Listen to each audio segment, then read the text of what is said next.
دا د اجمل بابا د کمال نظم دی چې هغه د پسمانده طبقې اواز څنګه اوچت کړی دی. د دې نظم نوم دی ګوجر.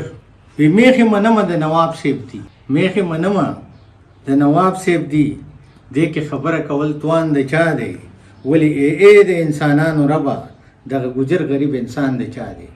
دې خوا ته میخې خریدلې پرتې، دې خوا ګوجر دی سیلیدلې ولاړ، دې خوا مړېږي ډشخوندونه وهي، دې خوا نهر دی زړ زبېښلې ولاړ.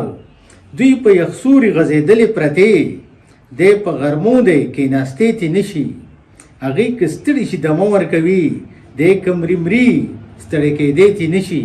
د ده د خوار بدنه ټوله وینه، د میخو وچه کړه سهار او ماښام، د هغو ډک ولانس ډک تیونه، د ته په شونډو ته یو څاڅکی حرام. دی لوس لغړ په خپو خپیبله ګرځي، کوتک په ولي د څاروو دپاره، که مري نو هم د دوی دپاره به مري، که مري نو هم د دې دپاره به مري، او که ژوندی وي هم د دو دپاره. خپل ماشومان یې په ژړا پرېښي دي، د دوی کټې په سټ کې سور ګرځوي، بچي یې لوږې نه کوکله پراته دي، کټو ته غېږه کې اخور ګرځوي. هغې که میخې دي نو میخې خو دي، دی که انسان دی هم انسان نشو. ګوره هغې دپاره دیم شته دی، د ده نور څه چې خپل ځان هم نشو.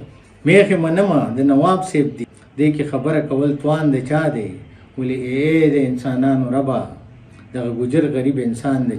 د نواب میخه د نوابه ګرځي، د خدای انسان د خدمتګار وي ورته، هغه پړسیږي د ده په وازدو، دی د خدمت کې خواروزاري ورته. انسان د ستا د شان آینه ده، انسان د ستا د شان آینه ده، د ده و دام ته قربانیږي دلته. که ستا خدایي ورته کتی شي ربه، که ستا خدایي ورته کتی شي ربه، انسانیت خو نه صبرېږي دلته.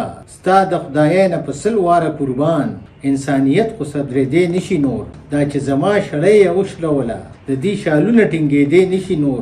ستا د خدایۍ د تقاضو په خاطر انسانیت باندې سوګند کومه، که دا خدایي دی پوټه شي راته، زه د انسان په شانتې ژوند کوم.